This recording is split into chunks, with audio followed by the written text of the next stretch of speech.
विश्वास करो राजन, हम तुम्हारी तपस्या से प्रसन्न होकर तुम्हें वरदान देने के लिए ही प्रकट हुए हैं। यदि ये सच है भगवान, तो मुझे ये वरदान दीजिए कि कठोर व्रतधारी महर्षि दधीचि मेरे द्वार के याचक बने और मेरे द्वार पर आकर मुझसे भिक्षा मांगे।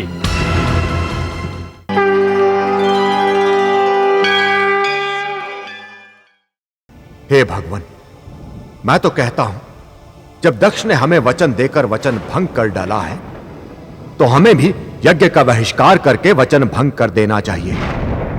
भले ही दक्ष मेरा पुत्र है तो रहे, किंतु शिव के बिना हमें इस यज्ञ में कदापि भाग नहीं लेना चाहिए। हे ब्रह्मा जी, आप और हम वचनबद्ध हैं। हमने यज्ञ में भाग लेने का वचन दिया है दक्ष को। यह धर्म संकट ही विचारवानों के धर्म की कसौटी होता है। दिए हुए वचन सत्य के प्रमाण होते हैं, एक सौगंध होती है। वचन तो शपथ है, शपथ। दक्ष घृणा, क्रोध, ईर्ष्या और अहंकार को धारण करके प्रजापतियों और देवों का स्वामी होकर भी असुर भाव से भर गया है। क्या उसका मार्ग हमें अपनाना चाहिए? हे ब्रह्मा जी, सत्य से ही हम विष्णु हैं, सत्य से ही आप ब्रह्मा ब्रह्मा हैं, और सत्य के कारण ही महादेव महादेव है। सत्य की धुरी पर ही चराचर ब्रह्मांड अविराम चल रहा है। भला उस महान सत्य को हम एक असत पुरुष के आचरण को अपनाकर कैसे त्याग दें? हे भगवान, यज्ञ पुरुष तो स्वयं सत्य के साक्षात स्वरूप भगवान शिव हैं। उनके बिना यह यज्ञ पूर्ण कैसे हो सकता है? यदि हम यज्ञ में भाग लेंगे तो सारा संसार हमारे मुंह पर थूकेगा।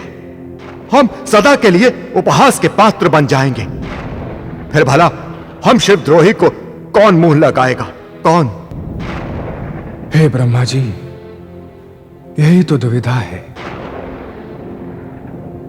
इस संकट से बचने का अब कोई मार्ग नहीं दिखता है।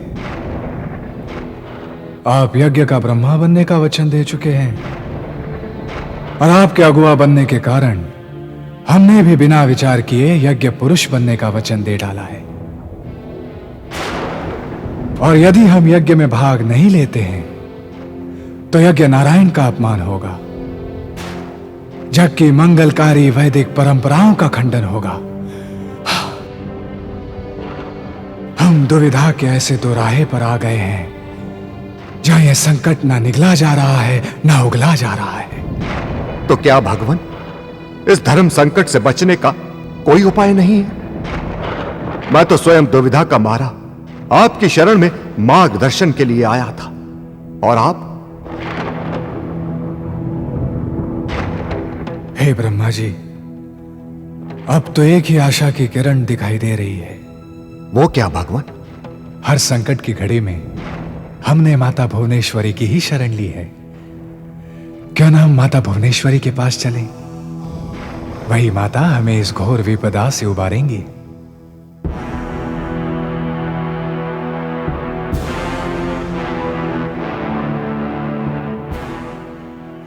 हे जगदीश्वरी, हे जगदोधारिणी, हे त्रिभुवनकारिणी मां, हमारी रक्षा करो, हमारी रक्षा करो। हे सर्व मंगल मांगल्ये शिवे सर्वार्थ साधिके, हमें दर्शन दो मां, हमें दर्शन दो। हे जगदम्बे मां, कृपया हमें दर्शन दो और हमारा मनोरथ सिद्ध करो। हमें दर्शन दो मां।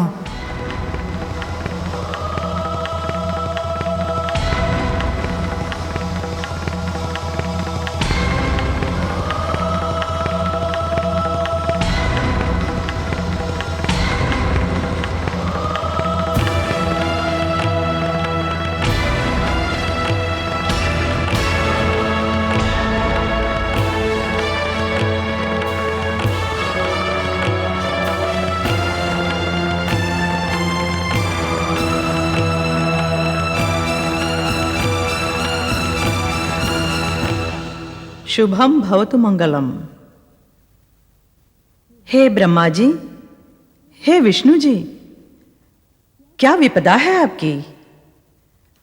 बिना शिव के आपका आगमन कैसे हुआ?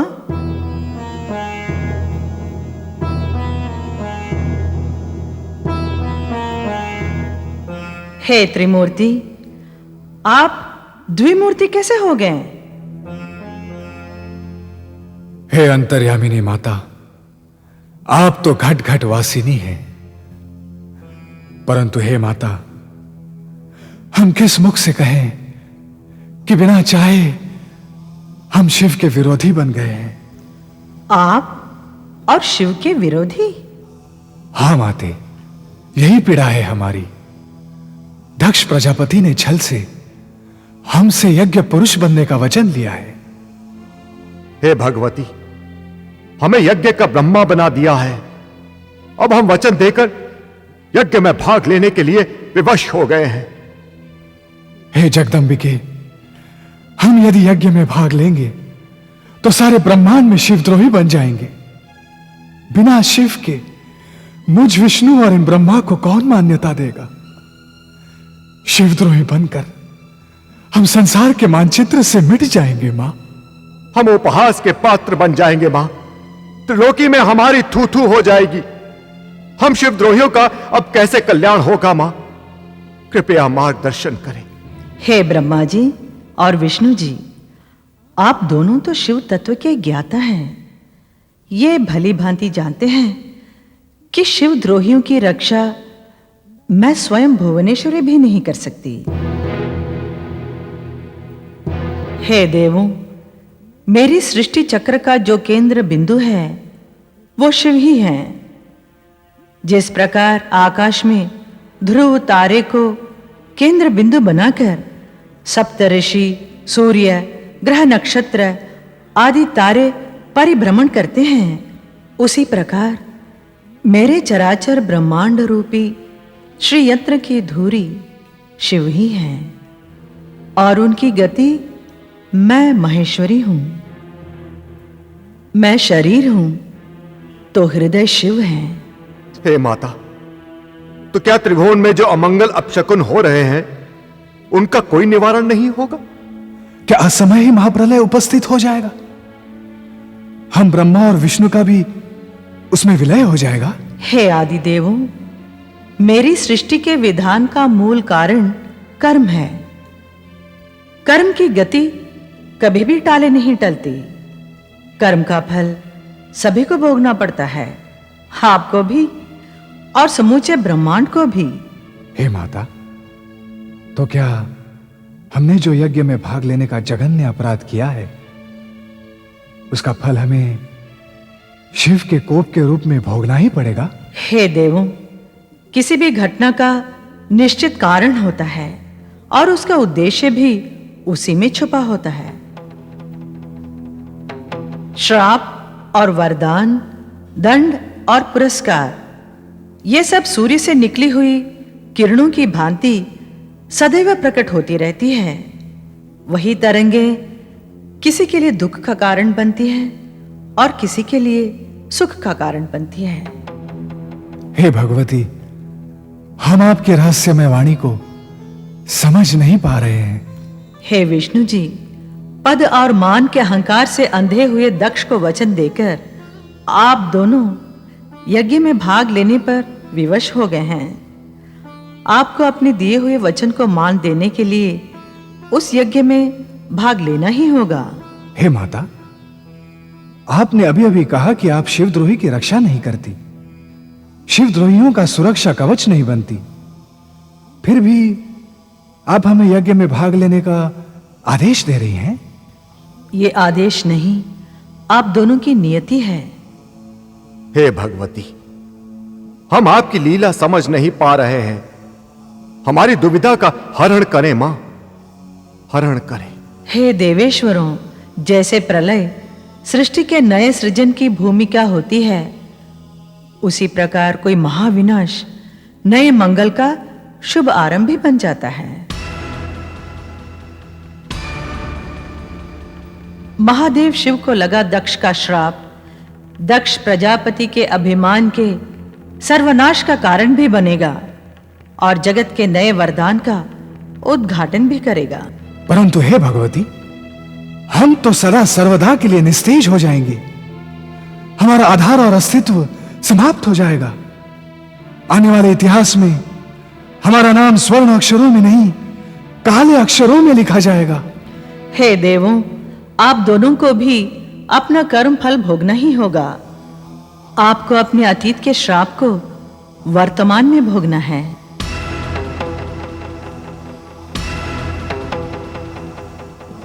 हे देवों, क्या आपको ज्ञात नहीं कि पूर्व काल में आप दोनों महर्षि दधीचि द्वारा श्रापित हैं?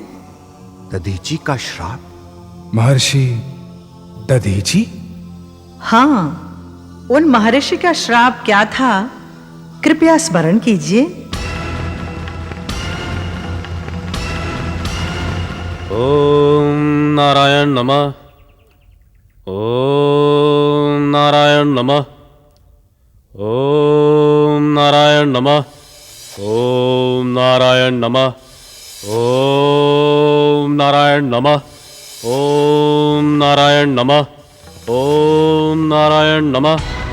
ओम नारायण नमः। हे महान तपस्वी क्षुभ, अपनी समाधि त्यागो वत्स। तुम्हारी कठोर तपस्या से हमारा हृदय द्रवित हो गया है। हम तुम पर प्रसन्न हैं। भक्तराज, वरदान मांगो, वरदान।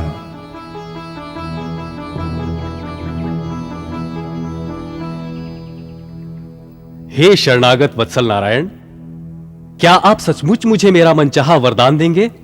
हाँ हाँ राजन, तुमने हमें अपना आराध्य देव मानकर हमारी तपस्या की है, तो तुम्हारे इष्ट देव होने के नाते तुम जैसे अपने तपस्वी भक्त को मनोवांछित वरदान देना हमारा दायित्व और धर्म बन जाता है। यही नियति है। विश्वास करो राजन, हम तुम्हारी तपस्या से प्रसन्न होकर तुम्हें वरदान देने के लिए ही प्रकट हुए हैं। यदि ये सच है भगवान, तो मुझे ये वरदान दीजिए कि कठोर व्रतधारी महर्षि दधीचि मेरे द्वार के याचक बने और मेरे द्वार पर आकर मुझसे भिक्षा मांगे। नहीं राजन क्षुभ, ऐसा मत कहो। च्यवन ऋषि के परम तेजस्वी पुत्र दधीचि तो स्वयं भगवान शिव से वरदान पाकर परम सिद्ध हो गए हैं। वह एक उच्च कोटि के निर्दोष महात्मा हैं। उनके प्रति आपके समान सामर्थ्यवान राजा को घृणा के भाव नहीं रखने चाहिए। वह आपके दिन याचक नहीं बन सकते राजन, यह असंभव है, असंभव। मैं जानता हूं भगवान, महामृत्युंजय मंत्र की शक्ति से उन्होंने शिवजी से वज्र देह और संपूर्ण सिद्धियां प्राप्त कर ली हैं। अतः अपने इसी तपोबल के अहंकार में आकर वो हम जैसे उदार राजाओं को कुछ नहीं समझते। इसीलिए मेरा हठ है कि वो मेरे द्वार के याचक बनने ही चाहिए, बनने ही चाहिए। हे राजन, तुम चाहो तो हम तुम्हें तीनों लोकों का राज्य भी दे देंगे, परंतु महर्षि दधीचि को विवश करना हमारी सामर्थ्य से बाहर है। हे नारायण, आप वचनबद्ध हैं और हमारे इष्ट देव होने के कारण हमें वरदान देना आपका धर्म है, आपका दायित्व है और यही नियति है। स्मरण रहे, आप अपनी वचनबद्धता के बंधन में बंधकर विवश हैं। हे नारायण, यदि मुझे वरदान देना है तो यही वरदान दीजिए, महर्षि दधीचि मेरे द्वार के याचक बने और मुझसे भिक्षा मांगे। अन्यथा आपकी वचनबद्धता और वरदान देने की परंपरा कलंकित हो जाएगी। हे राजन, हे मेरे भक्त, तुमने तपस्या के द्वारा हमें वरदान के बंधन में बांध लिया है, हमें विवश कर दिया है। अतः हम तुम्हारा कार्य साधने के लिए वेश बदलकर महर्षि दधीचि के पास जाएंगे। उन्हें छल से वचन की डोरी में बांधने का प्रयास करेंगे। परंतु राजन, यह बहुत ही कठिन कार्य है। इसका परिणाम क्या होगा हम नहीं बता सकते। अब जैसी महामाया की इच्छा। मैं तो आपके द्वार खड़ा एक भिक्षुक हूं। मुझ अतिथि को भिक्षा दीजिए ऋषिवर। मैं जो मांगू वो दीजिए। भिक्षाम देहि, भिक्षाम देहि। इस ब्राह्मण की भाषा हमें रहस्यमयी लग रही है। हमें इस विप्र के व्यवहार पर संदेह हो रहा है, अतः हम अपनी दिव्य दृष्टि से अपने संदेह का निवारण करेंगे। हे देवेंद्र, ये शक्ति प्रदर्शन क्यों हो रहा है? यहां यज्ञ होगा या युद्ध? आप तो जानते हैं गुरुदेव कि इस यज्ञ में देवों के शत्रु असुर भी आमंत्रित हैं, अतः सावधान रहना ही समय की पुकार है। जब दैत्यराज विलोचन अपनी माता दिति के साथ उपहार लेकर यज्ञ में पधारे हैं, तो कौन मूर्ख उत्पात मचाएगा? बोलिए, किससे भय है आपको? मुझसे, अपने आप से, या देवादिदेव महादेव से? हे विश्वकर्मा जी, आपकी जय हो। आपकी कुशल कला की सदा जय हो। आप भगवान महादेव की मूर्ति बना रहे हैं। मैं क्या करूं देवर्षि? मैं जब भी अपनी किसी कल्पना को साकार करने की चेष्टा करता हूं, वो शिवमयी हो जाती है। मेरी हर कल्पना, हर रचना शिव ही शिव दृष्टिगोचर हो जाते हैं। हे शिल्पदेव, शिव नाम ही अनोखा है। उन्हें जितना भुलाने का प्रयास होगा, उतना ही वो कल्पनाओं में समाते जाएंगे। अगले एपिसोड तक कहानी को जहन में जिंदा रखिए।